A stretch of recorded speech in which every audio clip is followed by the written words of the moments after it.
Bueno, pues ahora seguimos con la segunda charla de la tarde aquí en Paterna, en la sede de LITI, en la sede de Paterna de LITI. La siguiente charla se llama, ay, perdona,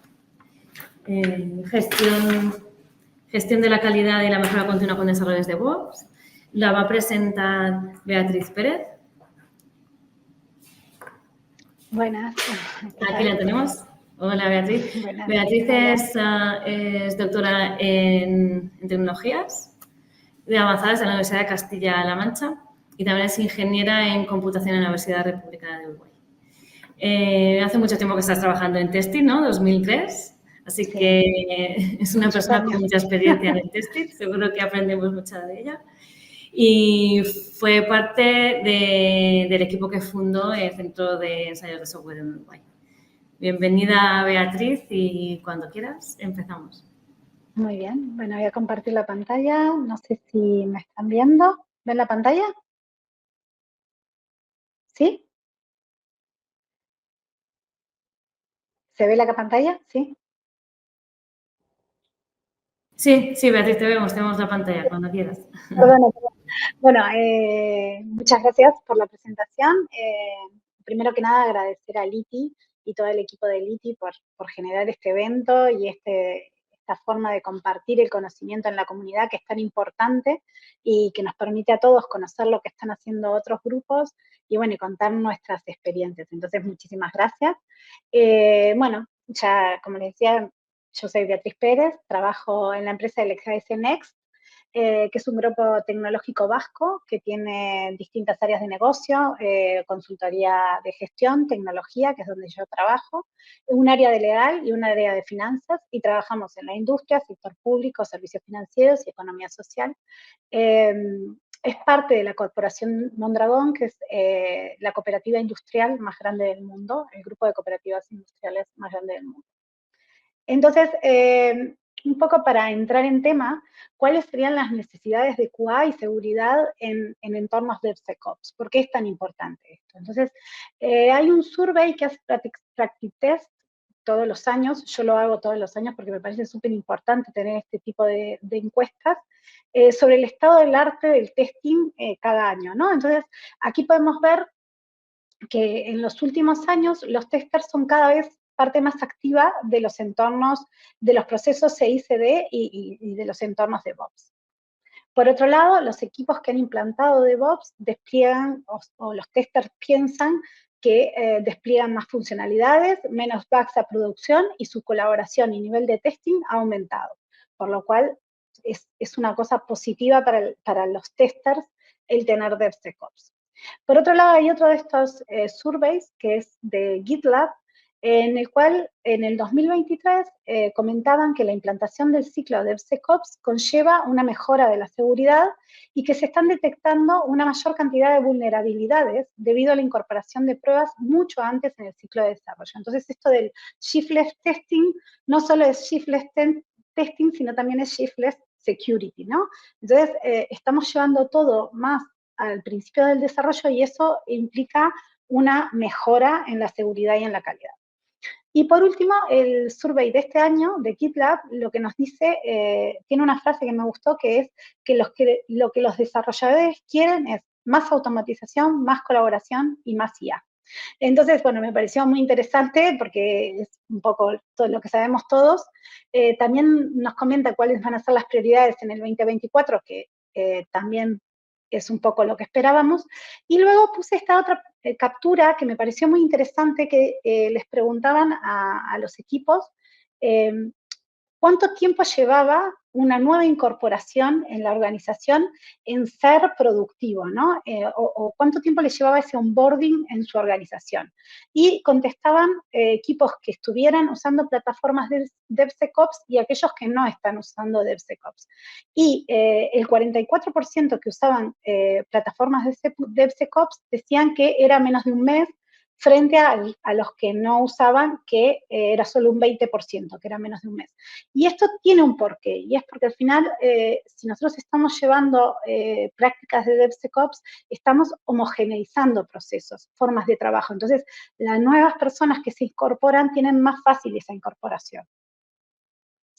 Por otro lado está el Instituto Nacional de Ciberseguridad, que en sus páginas web y blogs nos van contando un poco los problemas de ciberseguridad que hay. Entonces, por ejemplo, la primera noticia es un caso real que sucedió a raíz de una filtración de datos, explotando una vulnerabilidad que tenía el software, se hicieron con información de clientes de clínicas que utilizaban ese producto, y bueno, se hicieron con información bastante sensible, digamos.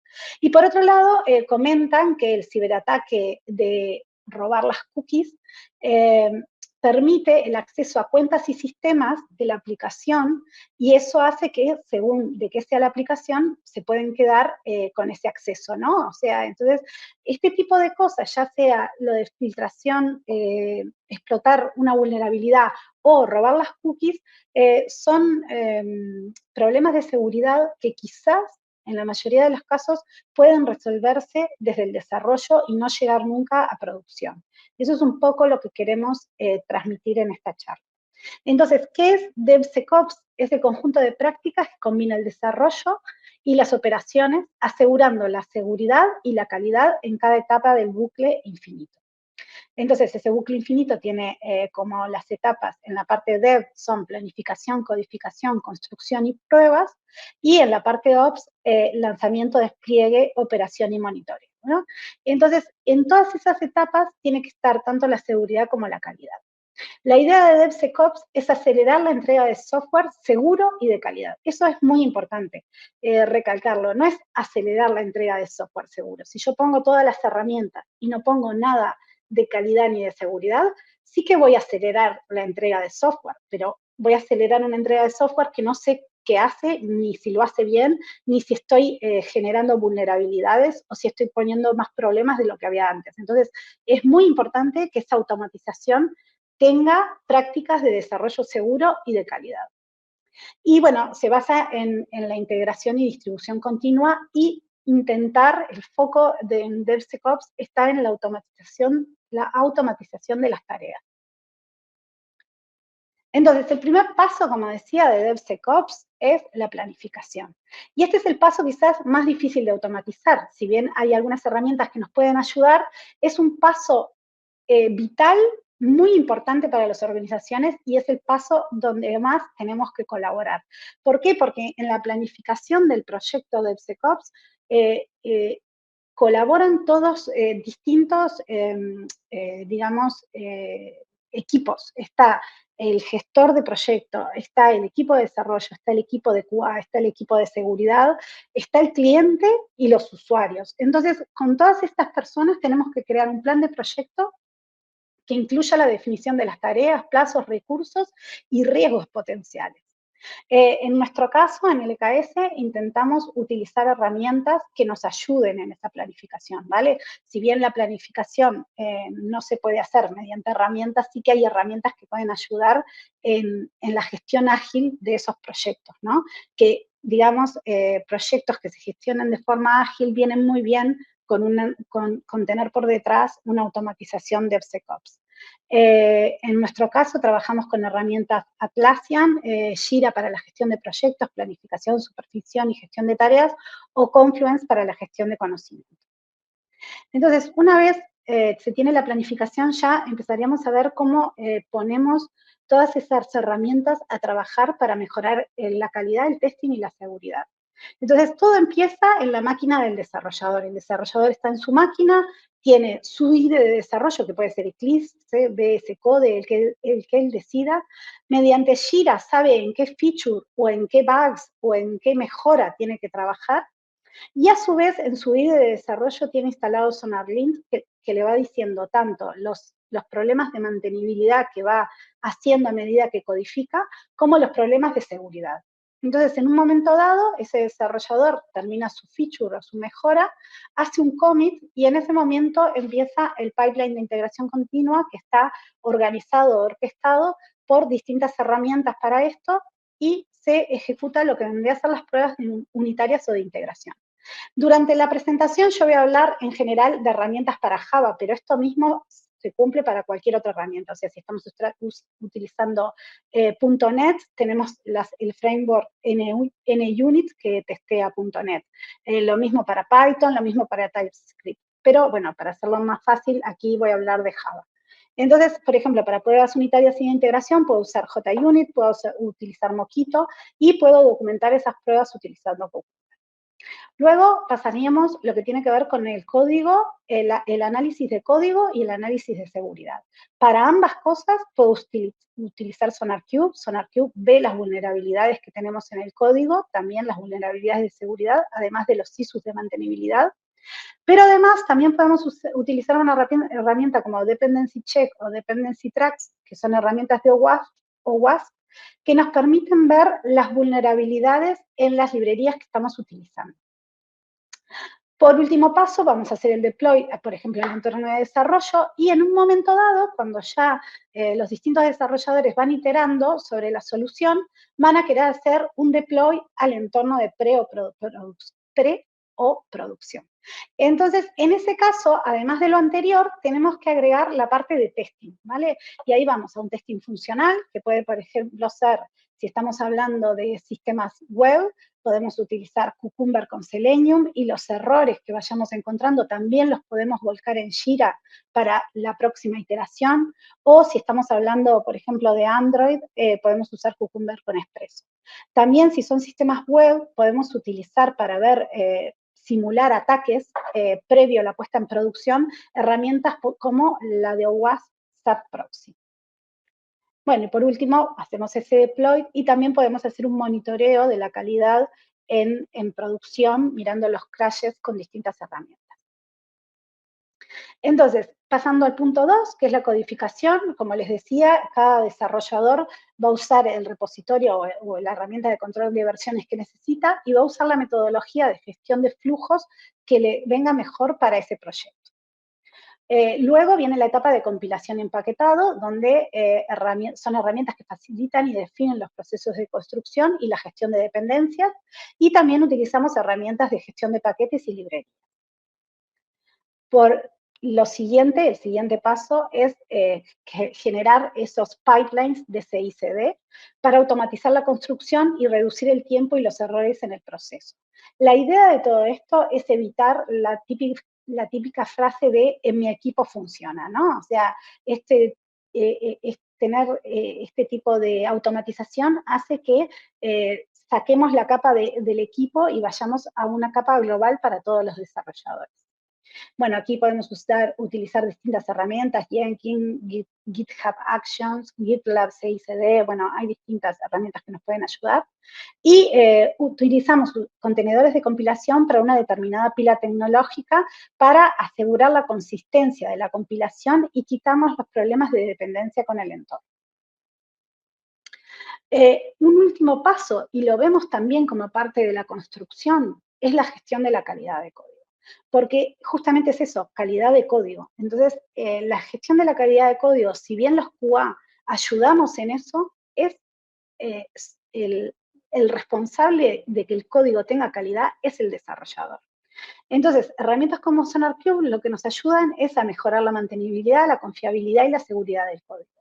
Para dar respuesta a este objetivo nos da métricas e indicadores con los cuales compararnos y saber si vamos mejor o no y tomar acciones al respecto. Y nos permite también integrar buenas prácticas y detectar oportunidades de mejora. La idea detrás de todo esto es la de clean as you code, o sea, a medida que vas codificando, vas limpiando tu código. Y eso nos permite hacerlo tanto SonarLint en el IDE como SonarQube en la aplicación web. Para la seguridad en el desarrollo utilizamos herramientas como SonarQube también para ver vulnerabilidades y Dependency Check o Dependency Track que nos permiten conocer las vulnerabilidades en las librerías de terceros utilizadas por la aplicación y además permite integrar ese reporte en SonarQube para utilizar SonarQube como cuadro de mando de todo lo que tiene que ver con calidad y seguridad. Luego, cuando vamos a la parte de pruebas, tenemos las pruebas unitarias y de integración. Bueno, de nuevo, las pruebas unitarias y de integración son responsabilidad de los desarrolladores. El equipo de QA puede ayudar, puede decirles dónde puede mejorar, pero siguen siendo responsabilidad del desarrollador. En este caso, de nuevo, poniendo el ejemplo con JUnit, tenemos distintas herramientas que podemos utilizar, JUnit, JUnit Params, Mockito, Jacoco para conocer la cobertura de ese código, y Sonar en dos vertientes. Por un lado, SonarLint, de nuevo, así como ayudaba al desarrollador a hacer mejor código, también nos ayuda cuando el desarrollador está haciendo pruebas unitarias a mostrarnos errores comunes que podemos estar teniendo en los tests. Y por otro lado, SonarQube, como cuadro de mando otra vez, donde nos muestre esos tests, qué cobertura han obtenido. Perdón. Entonces, una vez que se han pasado las pruebas unitarias y las pruebas de integración, el siguiente paso es la gestión del testing de software. En este paso vamos a utilizar, nosotros por lo menos en la empresa, utilizamos tres tipos de pruebas. Las pruebas funcionales, las pruebas de seguridad y las pruebas de rendimiento. Respecto a las pruebas funcionales, lo que intentamos es validar que el software realiza las funciones y tareas para las cuales fue diseñado de manera correcta y efectiva. Y nos importa mucho en este caso, o por lo menos a nosotros nos es muy importante que esa redacción de las pruebas sea en lenguaje natural que posteriormente se ejecutará de manera automática.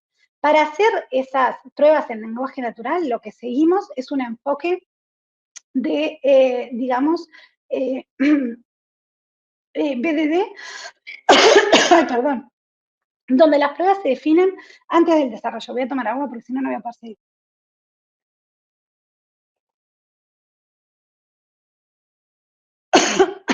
Me quedó algo ahí que no puedo.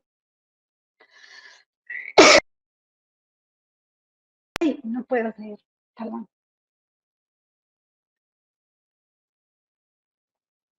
Bueno, voy a intentarlo.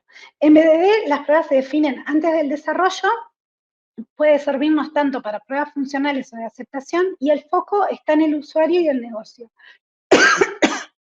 Y lo que vamos a utilizar ahí es la herramienta Cucumber, que nos permite escribir esas pruebas en lenguaje natural, un lenguaje natural que lo pueda entender el cliente, el desarrollador, el analista y el que gestiona el proyecto. Entonces, una vez tenemos escritas esas pruebas en lenguaje natural, lo que podemos hacer es utilizar distintas herramientas para ejecutarlas. Si estamos hablando de aplicaciones web, las herramientas pueden ser Selenium o Playwright. Si estamos utilizando APIs, podríamos utilizar Postman. Si estamos usando dispositivos móviles, puede ser UI Automator o Express. Entonces, otra de las pruebas que nosotros hacemos tiene que ver con la seguridad en el desarrollo. Madre mía. Entonces, durante la seguridad en desarrollo, una de las cosas que nos importa es ver vulnerabilidades en las librerías y, si podemos, simular ataques mediante SAP Proxy. Lo que recomendamos es hacer análisis estáticos con Sonar y Dependency Check de forma continua con cada integración de código, y el análisis dinámico DAST en momentos específicos previos al pase a producción.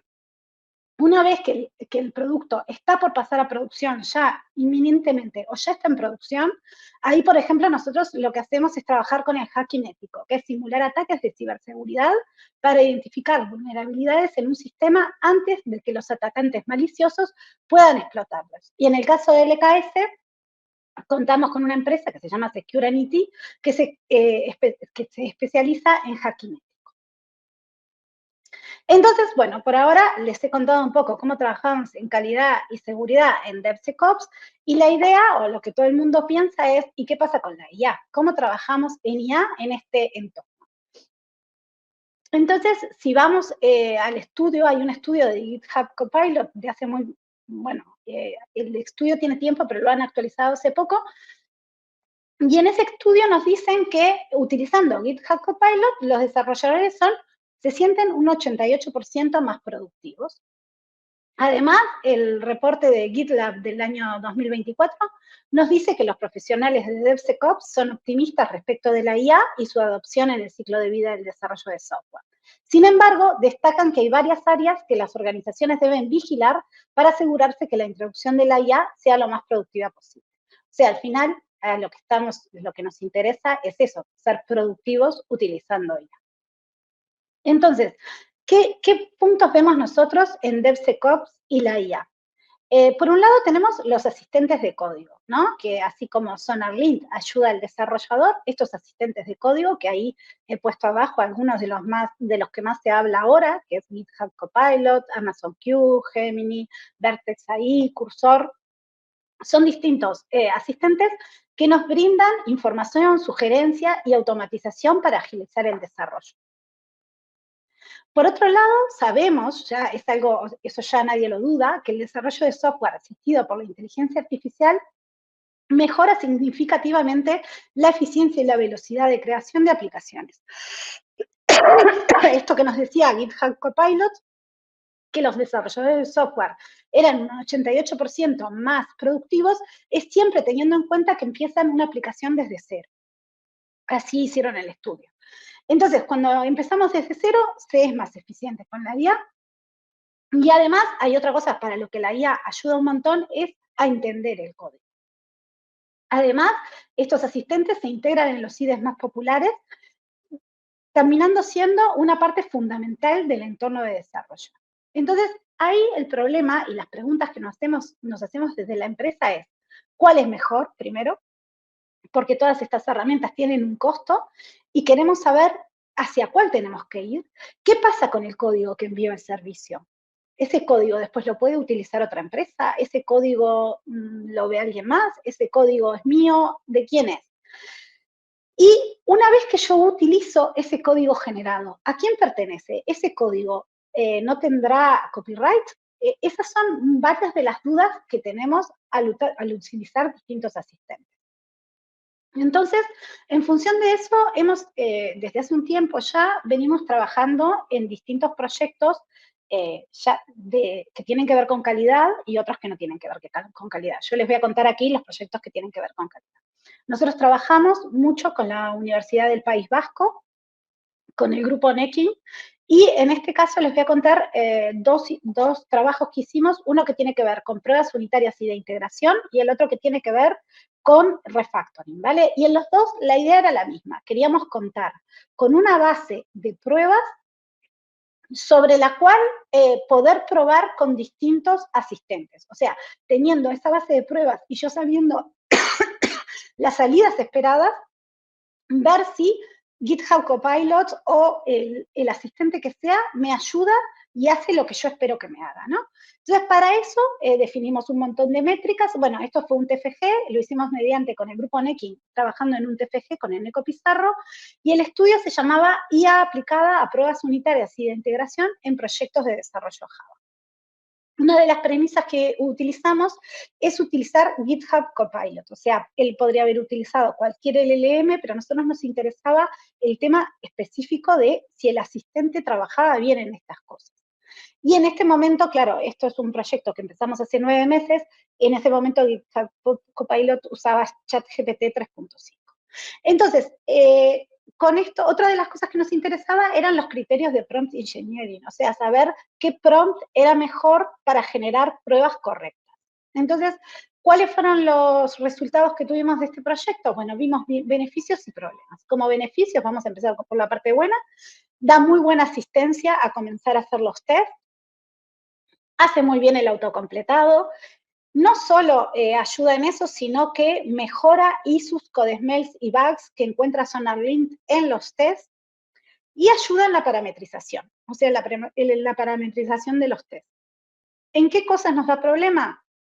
Si queremos que haga pruebas utilizando valores límites, no lo logra hacer. Para él los valores límites son integer.max, integer.min, no hay otra cosa, ¿no? Respecto a la cobertura, no logramos, con los prompts que trabajamos, lograr una cobertura mayor del 75-85%, y hay mucha redundancia, o sea, contestaba muchas veces lo mismo y aunque se le decía que no, seguía en ese bucle, ¿no? Y tenía bastantes problemas de compilación. La solución que nos daba se aproximaba bastante, pero al final no compilaba, ¿no? Y por otro lado, el otro estudio que hicimos fue de refactoring. ¿Por qué hicimos estos dos estudios? Porque, claro, uno piensa, en DevSecOps, ¿cuáles son siempre las patas que más le cuesta a la empresa? Pruebas unitarias y de integración y refactoring. Son dos cosas importantes a tener en cuenta y, hombre, si la inteligencia artificial no lo hiciera, sería fantástico, ¿no? Bueno, por ahora, por lo menos las pruebas que hicimos es que les falta bastante para llegar eso a un entorno productivo real. Respecto al refactoring, también es muy importante porque en realidad lo que nos dice GitHub Copilot de que se es muy productivo comenzando, en realidad en la empresa, sí, un 10% de los proyectos son proyectos que estamos comenzando, pero el 90% restante son proyectos que están en mantenimiento. Y esos proyectos van a seguir en mantenimiento evolutivo durante muchos años más. Entonces, nos importa mucho el tema de las pruebas unitarias de integración y los refactores. Entonces, aquí hicimos otro estudio, en este caso fue un trabajo de fin de máster de Imanol Maraña, también lo hicimos con el grupo NECIM de la Universidad del País Vasco, y aquí lo que hicimos fue, bueno, eso, él hizo una herramienta que ayude al refactoring en proyectos de software industrial. En principio, cuando empezó este proyecto, los empezamos a la par y en principio la idea es que lo hiciera con GitHub Copilot, pero apenas empezó, se dio cuenta que GitHub Copilot para los refactorings, estamos hablando GitHub Copilot hace 9 meses, no, entraba en un bucle y era imposible que hiciera lo que uno quería. Entonces, lo que se hizo fue cambiar por Gemini y lo hizo vía API. Entonces, lo que hicimos fue tomar algunas reglas que tienen que ver con el refactoring en SonarQube. En general, esas reglas están tagueadas con el tag Brain Overloaded. Y entonces usamos esas reglas para hacer refactorings automáticos, ¿vale? Esa era un poco la idea y ver qué pasaba. Y utilizamos distintos repositorios de código de GitHub. De nuevo, la idea es tener una base sobre la cual después probar con distintos asistentes o LLM. Entonces, en el caso del proyecto de refactoring, lo que hicimos fue tomar, de nuevo, les comento, SonarQube, los tags que tenían que ver con Brain Overload, y en particular nos interesaba lo que tiene que ver con la complejidad cognitiva, ¿no?, de los métodos. Esto tiene que ver con cuánto anidamiento tiene un método y cómo se puede extraer un método para afuera, que son cosas que en general los CIDE lo hacen bastante bien, entonces queríamos ver la IA cómo nos ayudaba en esto. Entonces, en este caso, lo que hizo Imanol fue tomar de Sonar Cloud, pasarle Sonar Cloud a los proyectos de GitHub y bajar mediante el API de SonarQube, bajar los ISUs y esos ISUs pasárselos al proyecto y pedirle a Gemini que los refactorice. Entonces, aquí pueden ver un poco el resultado de esos refactorings. En azul se puede ver cómo estaba antes, los proyectos originales, y en rosa cómo quedó refactorizado. Entonces, en particular, en el ISU, complejidad cognitiva, que fue el ISU que más, tuvo en cuenta Imanol, vimos una reducción del 62%. Y además de eso, vimos una mejora general en todas las ISUs, porque claro, al hacer ese refactoring ya iba mejorando otros ISUs, entonces hemos visto que se han mejorado los ISUs de tipo Brain Overload, pero también los Criticals y CodeSmet. Bueno, nos parece un trabajo interesante para seguir trabajando y seguir eso, haciendo vigilancia de cómo van los asistentes y cuándo es el momento en que podamos nosotros utilizar esto en producción, digamos, en entornos productivos realmente. Entonces, como les decía, en el EKS trabajamos la IA generativa en dos niveles, ¿no? Por un lado, la vigilancia, invertimos tiempo en estar al corriente de las publicaciones de nuevos modelos y tendencias, y somos conscientes de la cambiante legalidad al respecto, por eso nos ayuda mucho tener un departamento de legal, como les contaba al principio, que se encarga de asesorarnos en estos temas. Y luego tenemos otra parte que lo que hacemos es aplicar la IA, además de nuestro proceso productivo, todo lo que les venía contando recién, también integramos la IA generativa en nuestro desarrollo con el fin de entregar un mayor valor añadido a nuestros clientes. Entonces, en este caso, por ejemplo, tenemos varias líneas de trabajo en la aplicación de la IA generativa. Una es la de los copilotos y asistentes virtuales.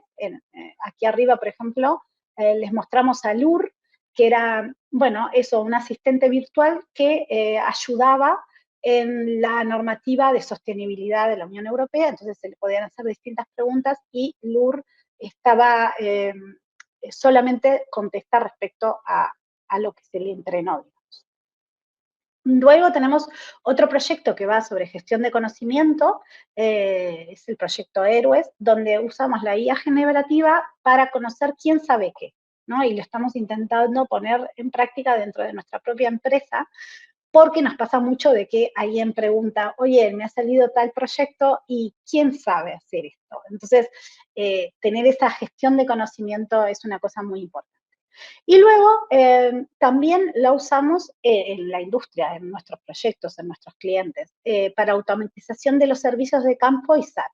Entonces, dentro de lo que es el proceso de SAT, usamos IA generativa para la documentación técnica, para las guías de reparación, el informe de la intervención, etcétera, ¿no? Para ayudar a los técnicos en el campo. Está haciendo extracción, análisis. Bueno, y eso... Beatriz, 5 minutitos y pasamos a las preguntas. Gracias. Sí, vale, ya he terminado. Vale, perfecto. Pues tenemos unas preguntas para ti. Muy interesante la charla, por cierto. Muchas gracias. Muchas gracias. Me comentan, Beatriz, en cuanto a las métricas de productividad, ¿han podido cuantificar la productividad de desarrolladores en un código base que ya existe? La productividad de desarrolladores, bueno, eso es otro proyecto. Mira, lo había puesto, tengo la PPT por aquí y la había sacado porque pensé que no me iba a dar el tiempo. Así que no tenemos métricas de productividad. Es muy difícil sacar las métricas de productividad porque o lo haces como hizo GitHub, ¿no? Con 50 desarrolladores, 25 sí, 25 no, sobre un producto durante 2 horas generando una funcionalidad nueva, o si no, lo haces con un desarrollador mientras va desarrollando su percepción, ¿no? Pero claro, es difícil sacar las métricas ahí porque es su percepción en ese momento. Pero sí que un poco las preguntas que le hicimos a los desarrolladores en LKS Next era cómo se sentían cuando utilizaban Copilot, por ejemplo, y en la mayoría decían que Copilot ha ayudado bastante a tener una primera aproximación que luego pudiera modificar, ha dado muchas veces la misma solución a un problema, aún indicando que no era correcta, ha ayudado a entender cómo refactorizar una clase, pero no ha sido capaz de generar los métodos bien por sí mismo. Muchas veces los test generados no compilan, no, eso ya lo comenté, no es capaz de moquear las clases, eso es un problema. Ahora hay que mirar, ¿no? La última versión, tenemos que volver a hacer las pruebas con la última versión en la 1 mini, pero en lo anterior no era posible.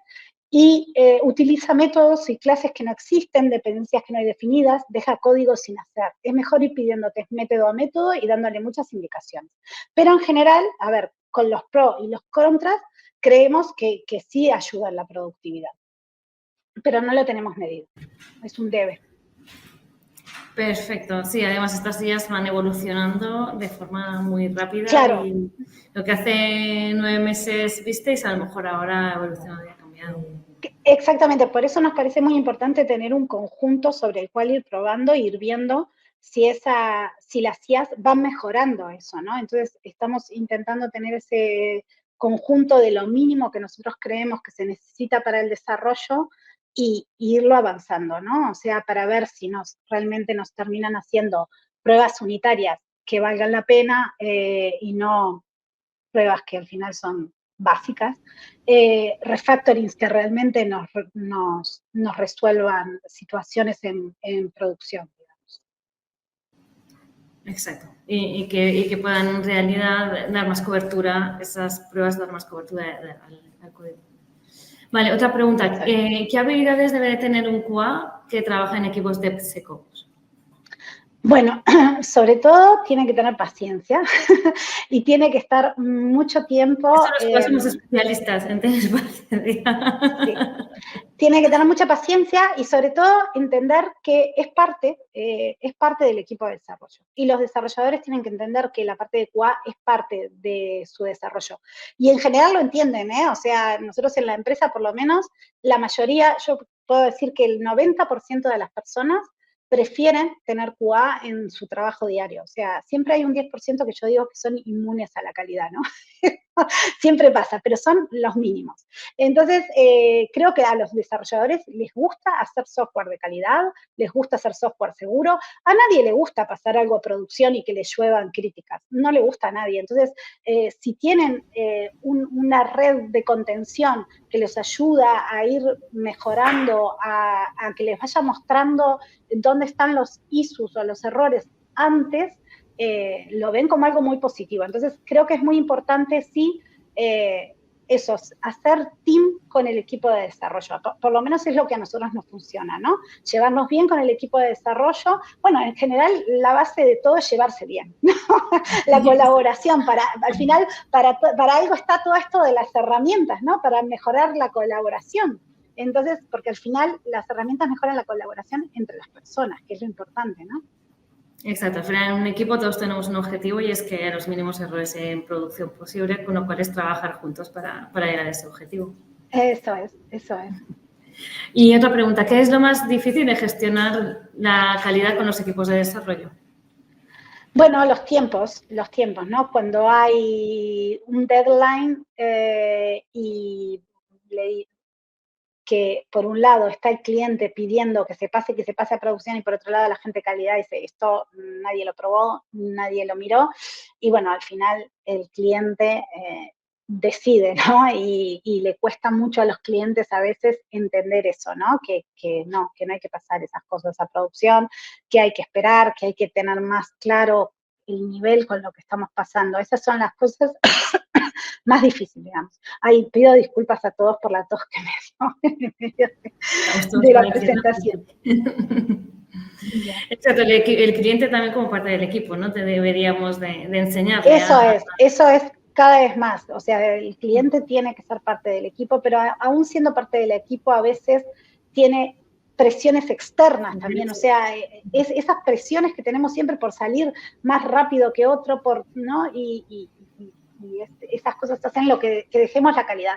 Igual yo en esos casos siempre lo que digo es, bueno, vale, voy a hacer como que no lo vi, pero eso luego hay que volver a mirarlo y hay que retomar ese tema y solucionarlo para lo siguiente. No que eso sea algo que va creciendo, creciendo y creciendo, sino, bueno, tuvimos un resbalón, pero no es caída, ¿no? Para la siguiente, mejorar eso que se tuvo que hacer un poco mal porque tuvo que pasar a determinado entorno cuando no se debía. Bueno, volver para atrás y mejorar eso, ¿no? Eso es importante y por eso es tan importante poder medir con pruebas unitarias, con pruebas de integración, con pruebas funcionales y con calidad.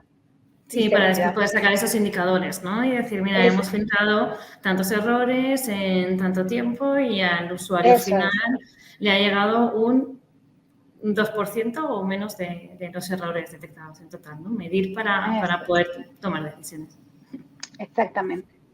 Pues muy interesante, Beatriz. Muchas gracias por tu ponencia y gracias por estar en WC Testing. A vosotros. Gracias. Adiós. Hasta luego.